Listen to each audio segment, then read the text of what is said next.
Recorded Books Incorporated presents an unabridged recording of The Hobbit by J.R.R. Tolkien, narrated by Rob Inglis. Chapter 1. An Unexpected Party. In a hole in the ground there lived a hobbit.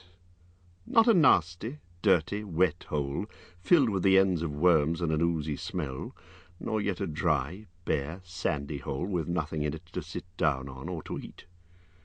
It was a hobbit hole, and that means comfort. It had a perfectly round door like a porthole, painted green, with a shiny yellow brass knob in the exact middle.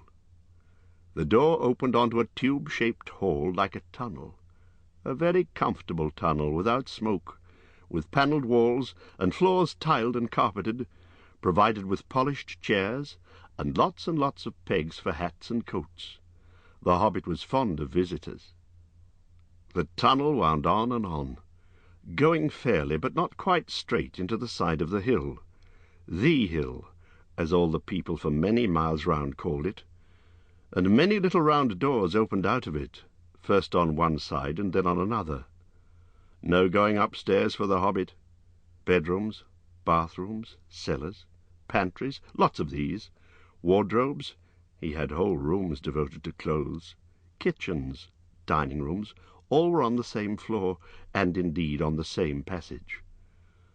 The best rooms were all on the left-hand side going in, for these were the only ones to have windows, deep-set round windows looking over his garden and meadows beyond, sloping down to the river. This hobbit was a very well-to-do hobbit, and his name was Baggins. The Bagginses had lived in the neighbourhood of the hill for time out of mind, and people considered them very respectable, not only because most of them were very rich, but also because they never had any adventures or did anything unexpected. You could tell what a Baggins would say on any question without the bother of asking him. This is a story of how a Baggins had an adventure, and found himself doing and saying things altogether unexpected. He may have lost the neighbours' respect, but he gained— well, you will see whether he gained anything in the end. The mother of our particular hobbit— What is a hobbit? I suppose hobbits need some description nowadays, since they've become rare and shy of the big people, as they call us. They are— Sample complete.